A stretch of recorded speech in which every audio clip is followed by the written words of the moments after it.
Good evening, everyone. This is All Things Black featuring Garland and Calvin, or actually All Things Black with Garland and Calvin. So I'm Calvin, and this is my guy Garland right here. What's going on, sir?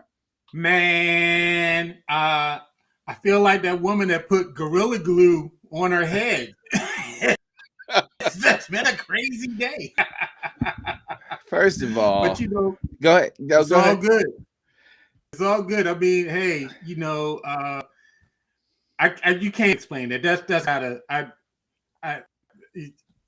how do you, if you don't have head glue, why would you think Gorilla Glue would be appropriate for your hair?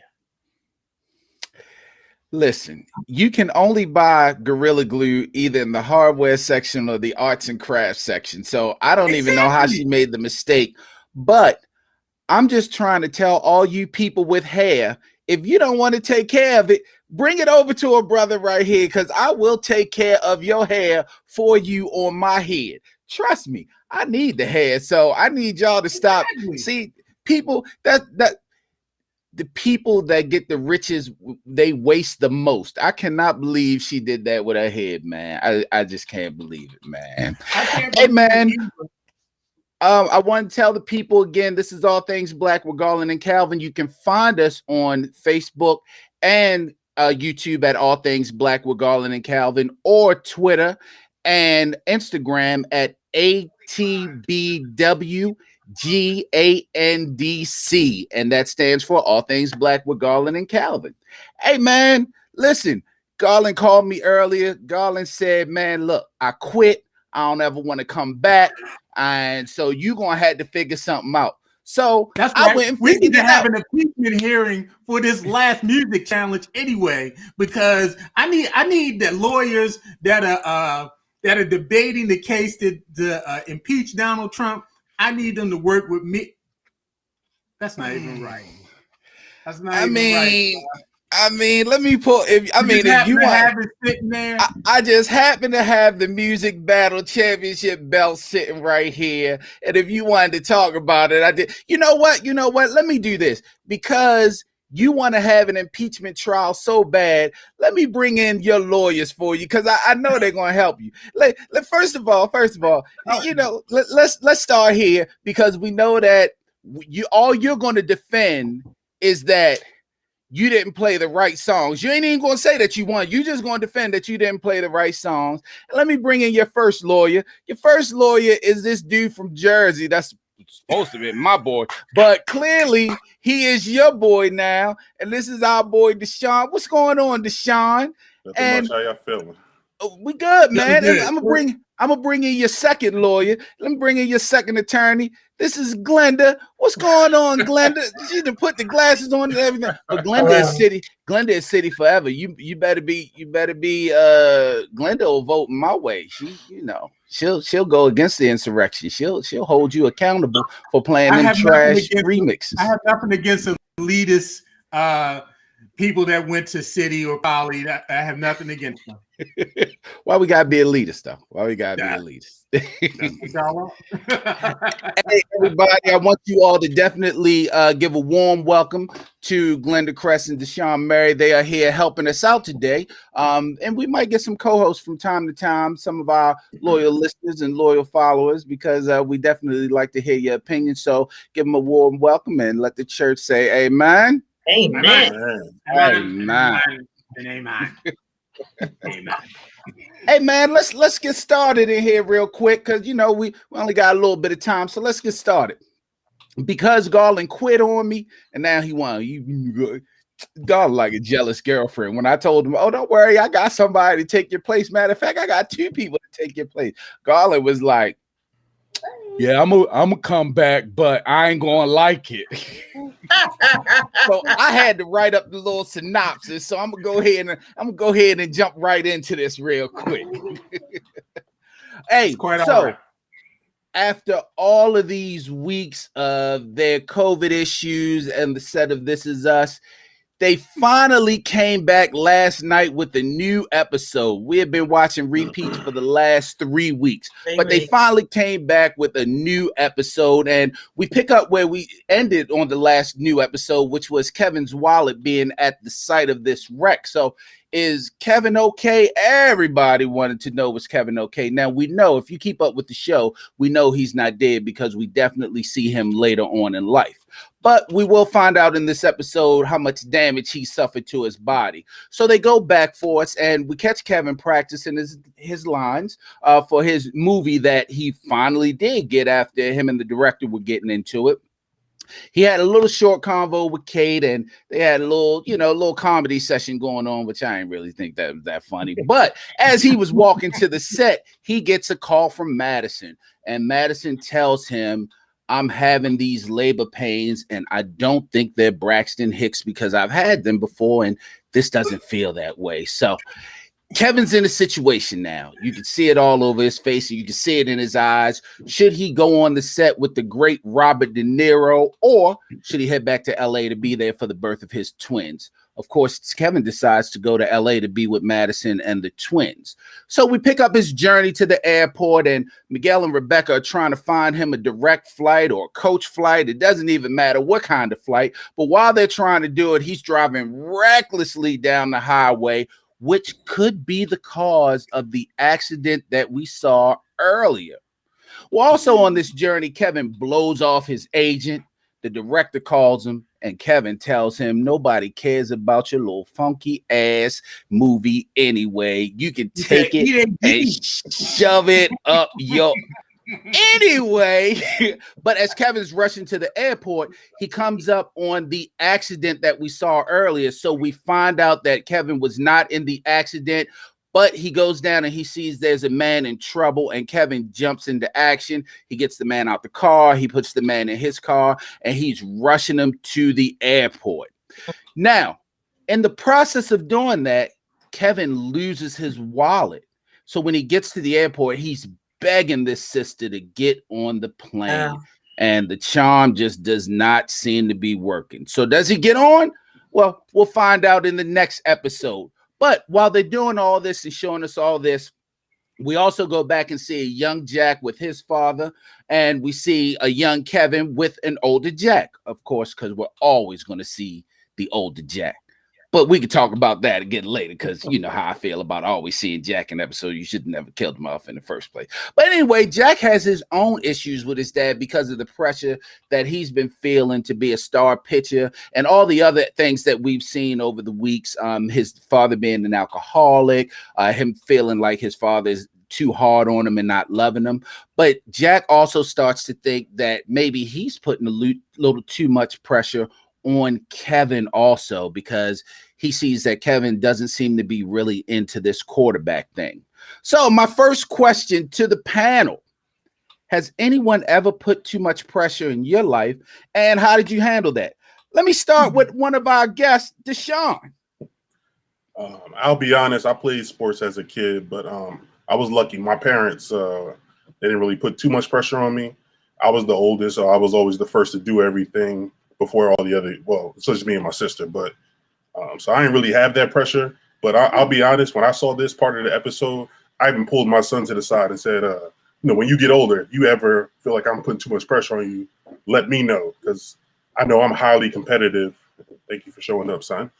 But I know I'm highly competitive, and I don't want to, put that on somebody else if that's not what they into. We noticed that with flag football, I think 2 years ago, that he liked it, but he wasn't into it enough that we should keep forcing him to go. So, understand, Glenda?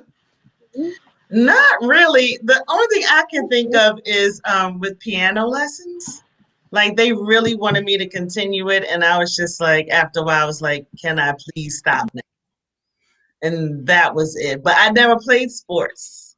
I just piano and sang. So that was it. And it's interesting you said that, because this episode focused on the sport aspect of the pressure, but there is also pressure for people in music, people in dance. The arts are just a whole nother set of pressure on its own. Garland, any pressure? I was at the opposite end of the spectrum.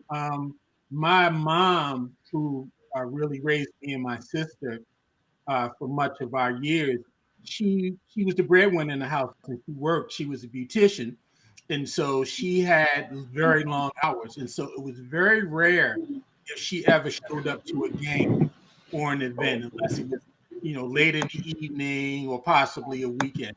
And so I did not have a parental presence at a lot of my games. And I thought about that as I saw, Kevin's father kind of being this helicopter father. And to say, think about what DeShonda said, I had my girls playing soccer and a couple of things. And, for a minute, I was pushing them, but then I stepped back. It's like, they have to naturally adapt to it and want to do it. And if they don't want to naturally do it, then I'm not going to push them. It takes, when you look at your successful people like Serena, what's the young sister that's playing now?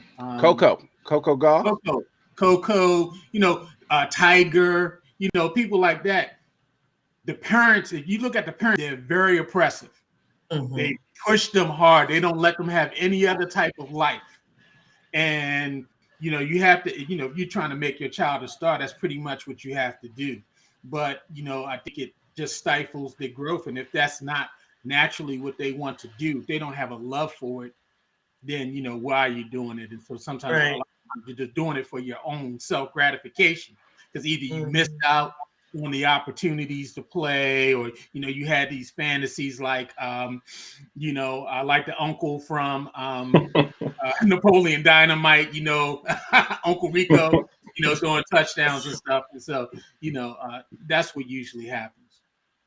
And it's interesting. You also mentioned that you didn't have people there a lot. It's a fine line, because as a child, because I know when I played sports, you always wanted your parents there, because when something good happened, you wanted to feel the cheer with them. I mean, of course, you can run home and tell them, but you wanted somebody to be there. So you'd be like, "Did you see that? Did you see that?" So it's such a fine line. But in Jack's father's case, Jack literally was like, I gave up one run. It's not my fault that the other team wasn't hitting. Like, if he gave up one run in an entire little league game, that's like borderline on some superstar. Right.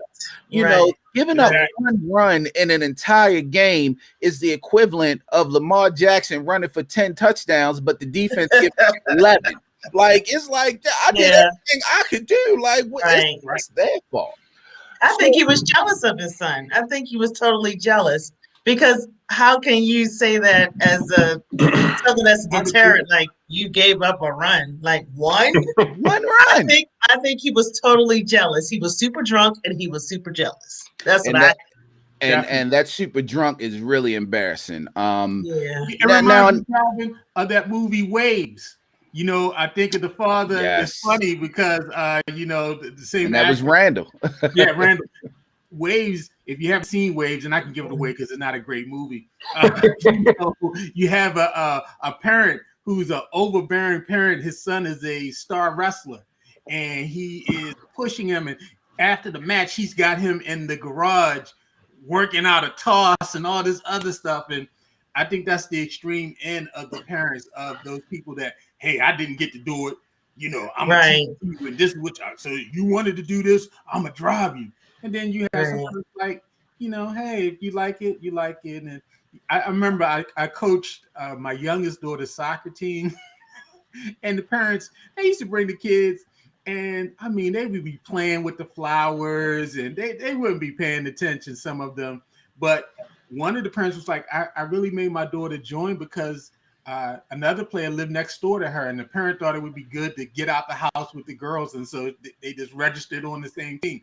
My daughter didn't have any interest in soccer. And so, that's crazy. Yeah, when you get older and you start playing, because I played sports when I was young, but I enjoyed just the camaraderie of playing with the friends, and I had the competitive level. Some of the teams I played on were really good, some were really bad, but it never got me down either way. Like, I was always one of them kids. When I left. Like, it was, I'm home, I'm chilling, I'm thinking about other things. On there, I might cry if we lose, cried and just get angry, but it's one of them things. For me, it was the social aspect, but that was instilled in me by my parents, which were, hey, we want you to get out, we want you to enjoy yourself, we don't need you to get out, we're not trying to make you a superstar. Now that's a whole different pressure, and they talk about a lot. All of you see, like you mentioned, the Richard Williams, Tiger Woods dad, you see all of them, but rarely do you hear about the stories of the parents that are too tough and too hard on the kids, and the kids go another way with it. They rebel, or they just want to get out. They don't want to be around their parents anymore. So we don't hear a lot about that. Right. Another thing. So the whole time, if you remember, Kevin kept talking to himself when he had the guy in his car from the accident, and he just kept saying, my dad would have done this. My dad would have been able to do everything. My dad could have gotten it done. My dad, he just kept talking about his dad. Yeah. So do you think that was motivation for him, or is that a burden for Kevin that Jack was such a great father to him? Let's start with Deshaun. I'm sorry. Let's start with Glenda. We started with Deshaun. Let's start with Glenda. Oh, I'm sorry. I think it's both, because he feels like he has a legacy to uphold. And like, I felt the same way when my mother died. I was like, oh Lord, everybody loved this woman, and she did A to Z. Now what do I have to do? So I think it was both. Like, it is a burden because he wants to live up to the legacy of his father, but he wants to honor his father too. And I think he was a great example for him. So he wants to be that for his children and more. I think that's a natural thing, but I think it's the whole thing of like, I can't do worse than my father did.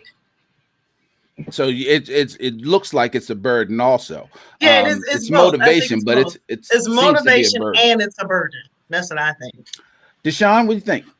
Yeah, I see it as more of a burden. I feel like he's putting way too much pressure on himself. I mean, Jack was a great guy, but even as a child, like when you see your parents, you see them in a certain way. That may not be, Rebecca may not feel the same way as, Jack wasn't the greatest dad ever. He did a lot of great things for his children. I think he put in the time and the work for them.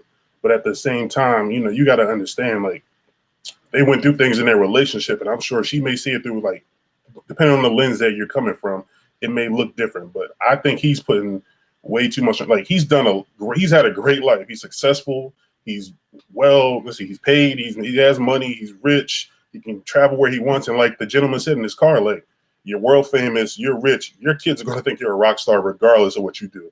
Even if you're not there for the birth, which, I mean, obviously as a father, nobody wants to say I wasn't there for the birth. And you see he's trying to make that happen. But, I think he's just putting way too much pressure. And I think Randall has that same issue as well. Mm-hmm.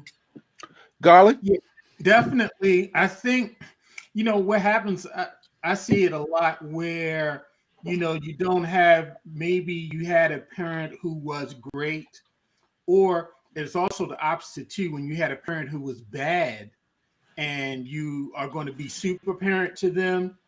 I thought it was I think it was a hard thing, because how many times are you going to get to act with De Niro and, and to live out your life dream? You didn't want to be on TV. You were being typecast. You wanted to be a movie star. You finally get your shot. I think, yeah, he put too much burden on himself to be this great dad because he had a great example. But also, I think it's just something internal shortcoming, that his own feelings of inadequacy as a person, because you saw that with when he was a teenager with the football. He was supposed to have been this gung-ho athlete, but yet he has this insecurity inside of him of, the coach belittling him and all of these things. And you still see it in adulthood. Am I great? Can I be?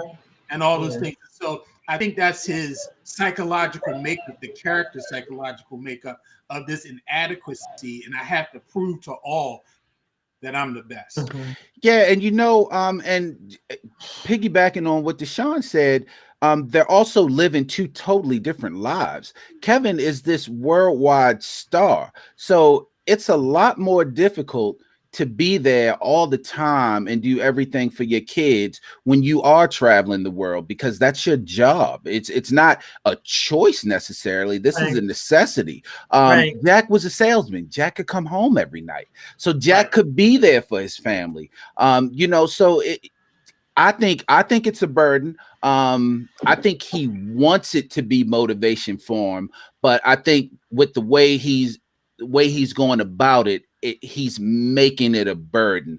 Like he literally could have killed himself trying to get to that airport, which goes into my next question. Oh, wait a minute. Hold up. Before hold your question for wait a minute. 1 second. Hold on, Glenda. Someone said that you looked amazing, Lilu Zervitz. And so, thank you. It's the lighting. I just wanted to let you know that she does look amazing. It's the lighting. It's the all things black. We have this great lighting that just really glows on the black skin. So I just want to let you know. Thank you very much, man. Hold on, real quick. Note to self: do not invite anyone that looks better than you to the next. Okay, cool. That's why I got the invite. Wait a minute. Only ugly guests from here on out. But since you talked about his job and how he may not be able to be there, I still do not like Madison because of her saying to him, you have to decide what you're going to do about this whole family thing. I can see if this was his first job, but when you met him, he was a working actor. I mean, that's just like saying to one of the Ravens, you have to see what you want to do about this family thing. Like, I know you got a game in San Francisco. It's the same thing. I'm just like, you are with an actor. This is going to happen. You're the one who has to make the decision. The burden isn't on him. It's on her. And that's the thing that makes me upset about her. I'm like, come on now. Well, I'm sorry. Before you stop me, Aphrodite Glenda, that's what I was going to ask. Do we think that Madison is putting any pressure on Kevin? So I'm glad you answered that. Garland, what do you think? Tina gave this guy a shout out. Tina Murray said that this guy Deshaun looks good too. So I don't. You know her, Deshaun? You know her? Never met her. Because we can kick her out. We don't do trolls. All right. So what was the question again, Calvin? Do you think that Madison is putting any pressure on Kevin? Of course she is. I mean, she's got her own issues as well. It's obvious that she's been abandoned. She doesn't have any family, and I think we're going to see that going into the next episode. She feels that she's alone, and so she's pulling on Kevin, and she's like, I don't care if I wreck your dreams or not. I need to feel secure. I need the presence of family because as Randall is talking to her on the phone, and they're on their way back from New Orleans and all, which is a long drive. I'm like, he's been driving forever, but it's like she's like going through, and I think she's definitely a hater of the fact that Kevin has something going on. He has family, he has friends. He kind of really has a life, something that she doesn't have. And 2 children, I guess, these twins will give her, quote unquote, a life. And she should not have called him until she got to the hospital to find out if they were real. She was really in labor. I'm like, why are you calling this man while he's at work? I don't know, maybe vaccine. Like, just wait till you get to the hospital and let them tell you what's going on first. It was like when not Celie, when Oprah Winfrey's character in Color Purple, when she was allowed to go home for Christmas. And the lady, she couldn't move the car. She said, I need you. Oh my God. It's like, I own you. And that's pretty much, she's I don't want to say she's gaslighting, but she is emotionally manipulating Kevin to basically do what she wants him to do. And she's immature. To me, I'm sorry, she's emotionally immature. Okay, I'll stop talking. I can agree with that. Look, Glenda got some strong feelings about Madison. Deshaun? I'm a defend Madison just to an extent. It's her first child. She doesn't know what's going on. She's 2 children. I'm sorry, my apologies. First 2 children, but she don't know what's going on. I mean, I remember with my first child. I mean, we sat in the hospital for 3 days, and I was just like, what am I supposed to do? I just wasn't sure what to do. We were just there, and so I'm sure she's in like a whirlwind, especially not having any family around. And I guess she leans on Kevin way too much, but at the same time, she's in a state of like, what's next? And I'm sure she only learned but so much in her classes, especially since she's delivering early or expected to deliver early. Mm-hmm. Yeah, and we support Kevin's dreams though. It's like Kevin, he has his life, and you are the antithesis of what he wants to do with his professional career. Yeah, but you also, so I'm kind of with Deshaun. I don't necessarily want to defend her, but I understand, because if you remember how we met Madison in a group of people that were overeaters, and Madison was not. So she clearly has something going on inside where she feels a need to be loved, to have people around her, to have people support her. Even when she was in the hospital, if you remember, she said, I don't have a mother, I don't have anyone, I'm not close to my parents. When the lady said, is there someone else you can call? So she is leaning a lot on Kevin. And if we remember at the end, of course, Randall had to kind of prod her a little bit, but she didn't want to get off that phone. And you could hear, and Randall knew that. Randall and Beth knew that. But yeah, Madison has a lot of internal issues. Now, I do think that she's putting pressure on Kevin, but I don't think that she thinks she's putting pressure on Kevin. No. I think that she feels like Kevin wants to be a part of this, and he's expressed that he wants to be a part of this. So I'm going to give him what he's asking for, because when I tried to just turn him away, he was angry with that. He was like, you're not just going to be turning me away from my twins, because again, Kevin has that issue. I need to be there for my kids like my dad was there for the kids. So it's one of them. I think they need, if not counseling, they really need to talk and work this out, because it doesn't seem like they've ever really talked. They've kind of brushed over the surface of it, but they really need to dig in and deal with it, because no matter what she thinks, Madison is wrong, because she expects Kevin to always be there. But Kevin's livelihood and the family's livelihood at this point is Kevin going out to work and making this money as an actor. Because, and I think we talked about this before, because if Kevin quits and then he becomes a salesman like his dad, and he's not bringing in the kind of money that he was bringing in, that's a whole nother set of issues that we're going to talk about, because now he has 2 babies, a wife, and himself to feed. And you know how he feels about his mom, so he's going to want to take care of her also. I think they should break up. Well, damn. Right. Empty-head starlets, Kevin. Well, damn. Well, there's another single mother. Thanks, Glenda. Another single mother. Hey, Calvin, real quick. And we also know, I feel like Kevin's probably a little pillow talker too. I think he probably been gassing Madison up as well. That's just my observation. I'm sorry, Glenda. No disrespect. I know that's your guy and all, but I think he's starting most of this. So I can see that. I can see Kevin laying down there like, girl, I'm gonna always be there for you, girl. And she like, well, what about the movie with Robert De Niro? Girl, fuck De Niro, girl. It's all about you. I can see that. I can see that. Right. And so when the joint came, he had to really say, man, fuck De Niro. But he was driving like, she better be having this baby. You better not be a father. So let's go back in time to when we see Jack, as we always do, go back in time and see Jack. They should just give him his own show at this point. So when they were at the football camp, when they were at the hotel, of course, Jack took Kevin out and they were eating, and he was explaining to him that he doesn't want to put pressure on him. My dad put pressure on me. But then he saw the football coach, and we know what happened. But prior to that, Kevin was really nervous and vomiting, trying to feel like, he wasn't going to be good enough. But then after that whole episode, where he kind of figured his dad took up for him, Kevin loosened up. Yeah. Why do we think that is? Garland, why do we think Kevin loosened up? I think Kevin loosened up after he threatened to punch the coach in the face, but I think he loosened up because he realized that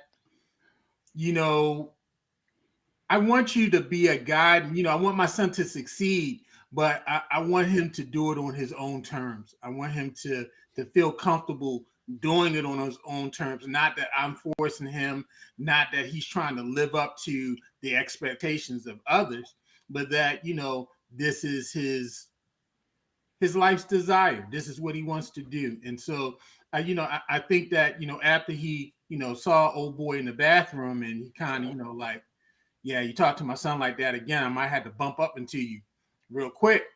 I think, Kevin was like, hey, my dad got me. My dad had me and I can do this.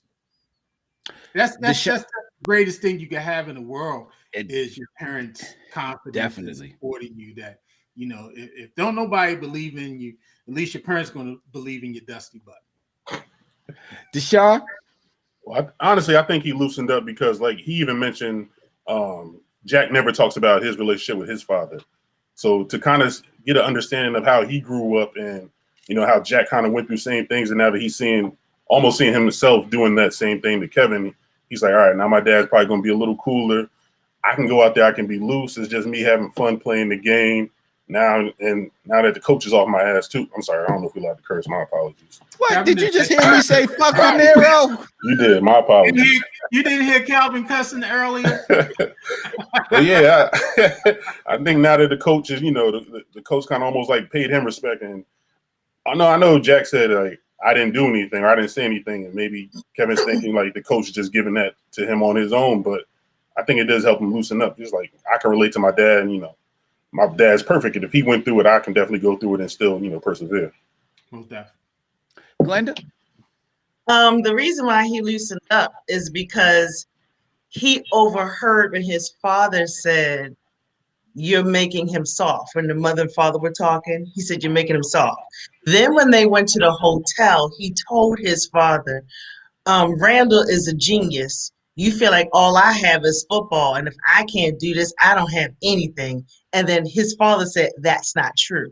Not only did he say that's not true, but then he backed him up by talking to the coach and getting the coach straight. So he immediately calmed down because he felt like him and his father had a connection. Because remember, he even said to him, we've never spent any time together at all. This is the first time we're alone. It's because I'm going to this stupid football camp. So when he realized his father actually loved him and there was more to him than football, that he could actually relax and just enjoy the time. I agree with all that, but let me also add this. One of the reasons I think he relaxed the most is because he realized and he just saw his father slay the dragon. I don't think the pressure was from necessarily Jack. I think that pressure was from the coach. And if you've ever calling him stupid, being hard on him, treating him like he wasn't good enough. And if you've ever been with a coach like that, one of those coaches that when he was going to Penn State, he probably was like, yeah, we got these two quarterbacks from Penn State. They're going to come see you. You could just hope to be as good as them one day. With where you're going now, I don't think that you will be as good as them, but let's see. A lot these coaches, there's so many different motivation techniques that coaches use, and all of them aren't good for all people, especially when it comes to kids. You got to kind of fail kids out. That's why Little League coaching is one of the most important things that you can do, because you shape and mold the personalities of these kids. And if you use that type of motivation, which is that tough love, a lot of kids don't respond to that. Some do, but a lot of them don't. A lot of kids come from real loving, encouraging families. And if you're not loving and encouraging, you could really turn the kid the wrong way. And Kevin comes from a loving and encouraging family. Kevin's only battle is always with Randall, his peer. He's not used to getting that type of language and wording from an adult. So when that adult is feeding it to Kevin, then he's like just tensing up. But now he sees that his dad has his back, and he watched this coach put his head down, humble himself, and walk out. That could create a monster though, because his coach could be like, Kevin, you ain't do that right. And he could be like, oh, you ain't had that type of energy. My dad was all up in your face. Don't let me call my father. Call my father in here. I bet you won't be talking to me like that no more. I see somebody said motivational cussing out speech at the all-nighter won us a championship. That's probably Wood that said that. Yeah, it's probably Wood that said that, and I cussed y'all out because y'all asses are grown, and y'all was playing like some pure ass shit that night, and I had to let y'all asses know that I ain't come all the way up Pennsylvania in the middle of the goddamn night for us to lose to a team that ain't even as good as us. Then we came around and beat their ass in the championship. They ain't even scored 2 runs. I think they scored 1 run. But you know, that's just what I do. That's me. You know what?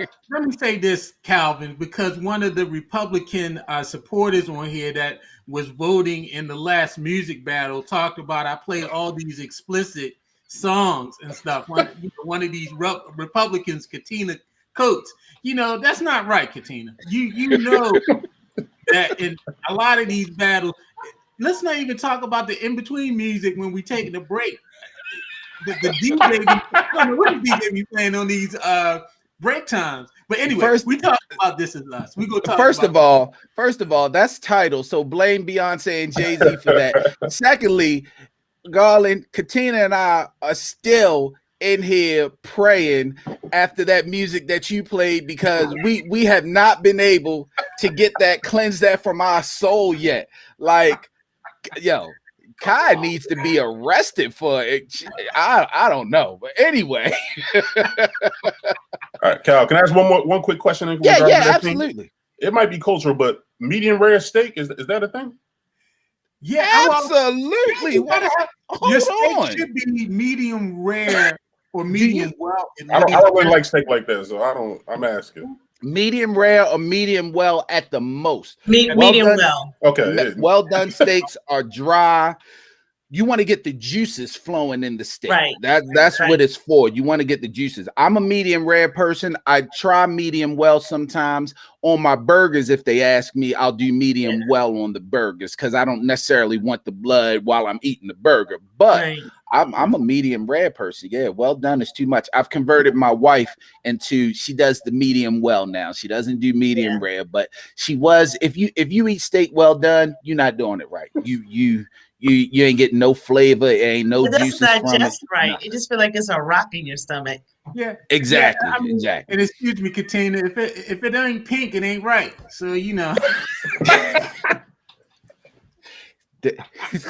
This is why I have this, and you still hollering, "Stop the steal!" This is why. Stop the steal. Hey, so let me get to this last question. Y'all see, no more than one guest at a time. So at the end, we see that Randall and Beth definitely offer their assistance to Madison. Now, if we recall, Randall had been very upset with Kevin, and Kevin had been very upset with Randall. Randall went and lifted a lot of his burden when he met, well, not his mother, but when he went to the house and he learned more about his mother and met his mother's boyfriend.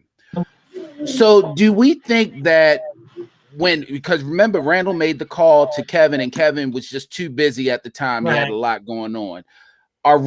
Is Randall being genuine, offering his help to Madison, or is he trying to reconcile with Kevin through Madison because he couldn't get him on the phone? Deshaun. You see me look puzzled, so you put me on the spot.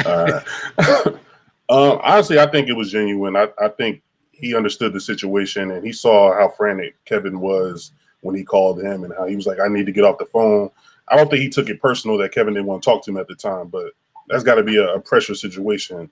So I think he genuinely just wanted to make sure she was okay. And I think they probably know her background a little bit and have learned a little bit about her, that she lacks the family that, you know, nobody is the Pearson family in this show. So that's true.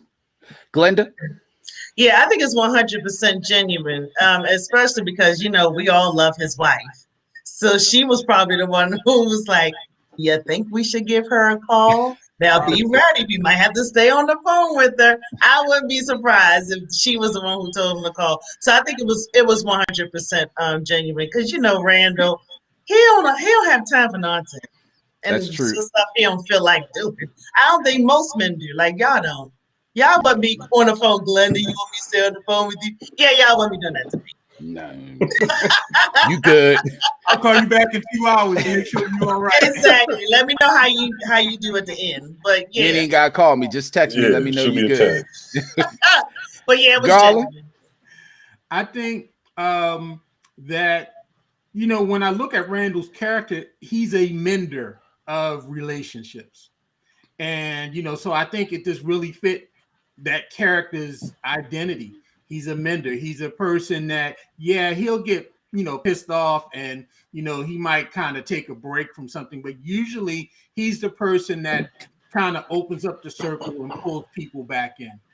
You see that throughout all his relationships in the series. And so, I thought it was genuine because that's who that character is. He is the guy, this is my brother. I love him. And, let me reach out to this person, his family. And so it seemed realistic, seemed real to me for his character. It wasn't a stretch.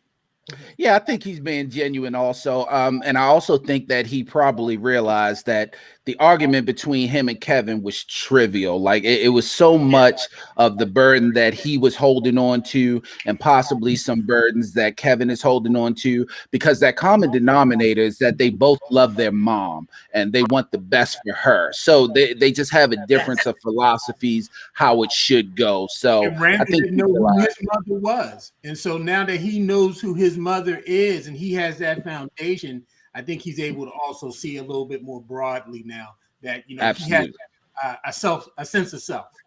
Absolutely. Great point. So, final thoughts on this show or on the series. Deshaun. Still a great show. Love to watch it.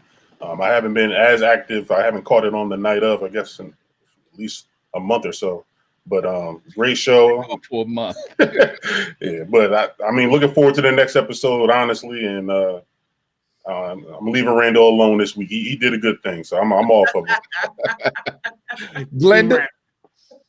I think that we give Randall a hard time, but I think each show, each like series, shows in general, has a character or characters that represents the audience. And I think Randall represents us because he goes through a lot like we all do. And now that he's getting to know who his mother was, some things will be settled within him. And then I think if Madison sticks around, they may do the same thing for Madison so that Madison can resolve her issues. But I think Randall is supposed to represent the audience and the craft that we all go through. Okay. Garland. I mean, I love it. I mean, what else are we going to talk about? We need to talk about it. We got to talk about it. But no, I just love the character development so far this season.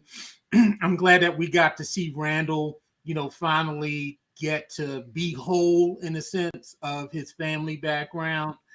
We're seeing Kevin, inch into another level of maturity and responsibility, and Kate as well. And so I'm looking forward to what next week's episode is going to take us, because it's like each episode is just like a different dive into something different. And so I like that. It's kind of like not a stale rehearsing of the previous story. We're always getting a fresh new perspective. And so I think that's great. And it's definitely a great show. This last episode, one of the reasons that we decided to take it on All Things Black is because Randall is the driving force of the show, being the Black character and the Black families. They're the most interesting, and they're always on the forefront of everything that's going on. This is one of the episodes where he was not. And I actually went into it thinking this is going to be a pretty boring episode, but it was actually very insightful on Kevin and the relationship with his dad. It gave a little more insight on the relationship between Jack and his father, because we've always seen him when he was a little younger, but never when he was in that preteen or teen Yeah. age stage. So very good episode last night, and I was pleasantly Great. surprised. And I'm just like Garland. I mean, just like Deshaun, looking forward to seeing what happens in the next episode.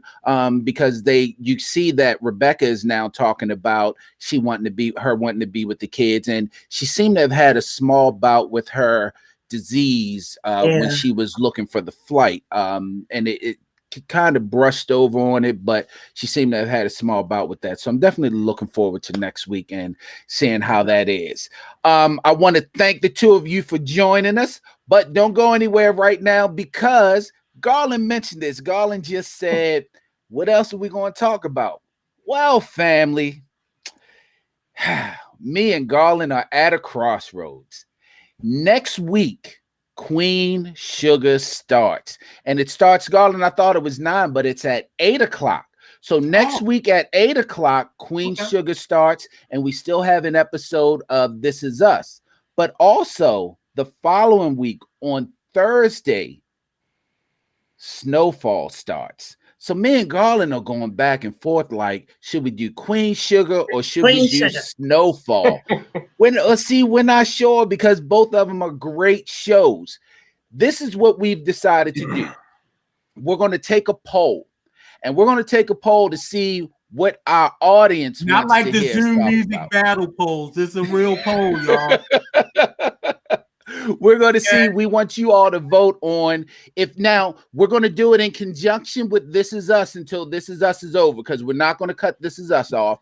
I think next week might be the last episode for the season, but I'm not sure. But we're going to keep going with This Is Us. But we want to know if we should pick up Queen Sugar or if we should pick up Snowfall. We'll let you all vote on it. And another part of the vote is because we will be doing 2 shows for at least a week or two.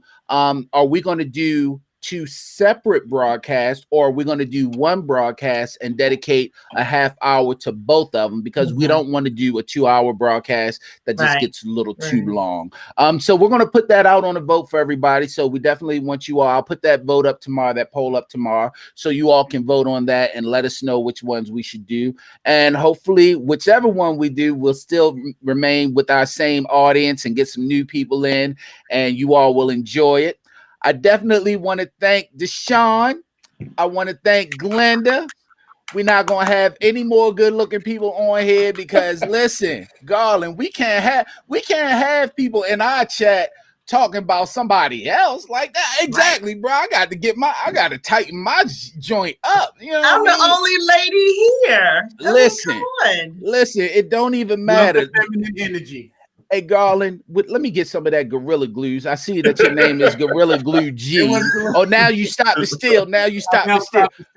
If you all ever watch, Garland is so up on pop culture that his names are always so relevant to what's going on. Gorilla Glue G is a classic one, bro. I really like that one. But let's make sure I'm gonna get me some Gorilla Glue, because next time I come on, I need my wife to be like, you all looking good and stuff. Oh, I see you. I see you, Glue. I see you, Glue. Black people. I mentioned this on Facebook. Black people always describe you by what you're wearing or what you're doing. So I need somebody to say, "Oh, okay, I see you, Glue. I see you. I see you, Glue." Hey, this was a lot of fun. We may have to invite more guests on because this was great. The two of you were wonderful. Thank you for adding to our broadcast. And we definitely have to do this again. AG, have a good evening, everyone. Stay safe. COVID is still out here. So make sure you're still avoiding it. Do whatever you can. Wear your mask until they tell us not to wear the mask anymore. Let's pray for everybody and make sure everybody stays safe. All right. See you all later. Thank you again. Have a good evening. Bye.